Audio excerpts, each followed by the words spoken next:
Hello friends, welcome back to my channel. 3 days holidays తర్వాత మళ్ళీ office start అయినాయి. ఈరోజు మా హస్బెండ్కి లంచ్ బాక్స్ అయితే ప్యాక్ చేస్తున్నాను. ఎప్పట్లాగానే నేను స్నానం చేసి వంట స్టార్ట్ చేస్తాను కాబట్టి మహానైవేద్యానికి నేను ఒక బాక్స్లో పక్కన పెట్టేసుకుంటాను. ఈరోజు అయితే బీరకాయ పప్పు, గోరుచిక్కుడుకాయ, కందిపప్పు, ఎండు కొబ్బరి వేసి పొడి కూర చేశాను. సో ఇవైతే ఇలా బాక్స్ అయితే ప్యాక్ చేసేసి మా హస్బెండ్కి లంచ్ బాక్స్ అయితే ఇచ్చేసాను. మీరు లంచ్ బాక్స్లో ఏమేమి ప్యాక్ చేస్తారు, ఎలా ప్యాక్ చేస్తారు అనేది అయితే నాకు కూడా కామెంట్ చేసి చెప్పండి. అండ్ కిడ్స్కి అయితే మీరు ఎలా ప్యాక్ చేస్తారు అనేది కూడా చెప్పండి. ఇంకా నెక్స్ట్ ఇయర్ నుంచి నేను కూడా మా బాబుకి లంచ్ బాక్స్ కూడా ప్యాక్ చేయాలి.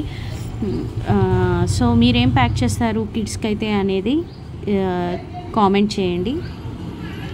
సో మా హస్బెండ్ లంచ్ బాక్స్ అయితే రెడీ అయిపోయింది. మా హస్బెండ్కి లంచ్ బాక్స్ ఇచ్చేసాక బాబు లేస్తాడు. లేచిన తర్వాత ఇప్పుడు స్కూల్స్ లేవు కదా, అందుకని చెప్పేసి బాబు చేత కొంచెం ఏవైనా సరే కొన్ని యాక్టివిటీస్ అనేవి చేయిస్తూ ఉంటాను అనమాట. మార్నింగ్ అయితే నిద్ర లేవంగానే ఫ్రెష్గా ఉంటాడు కదా, సో అప్పుడైతే ఇలా ఏదో ఒక యాక్టివిటీ అయితే చేయిస్తూ ఉంటాను. సో ఈరోజు అయితే మ్యాచింగ్ యాక్టివిటీ చేయించాను అండ్ అలాగే ట్రేసింగ్ చేయించాను.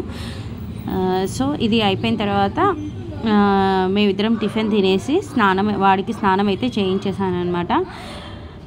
సో ఇది కొంచెం ట్రేసింగ్ అనేది కొంచెం ఇంకా పిచ్చిగా చేస్తున్నాడు.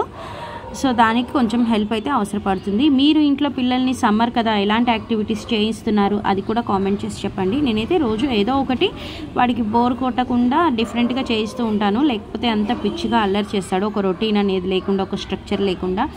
అందుకని చెప్పేసి రోజు ఏదో ఒక యాక్టివిటీ అయితే చేయిస్తూ ఉంటాను అనమాట. సో ఇది ఈరోజు మార్నింగ్ మా హస్బెండ్ ఆఫీస్కి వెళ్ళిపోయిన తర్వాత నేను మా బాబు కలిసి చేసే ఒక యాక్టివిటీ.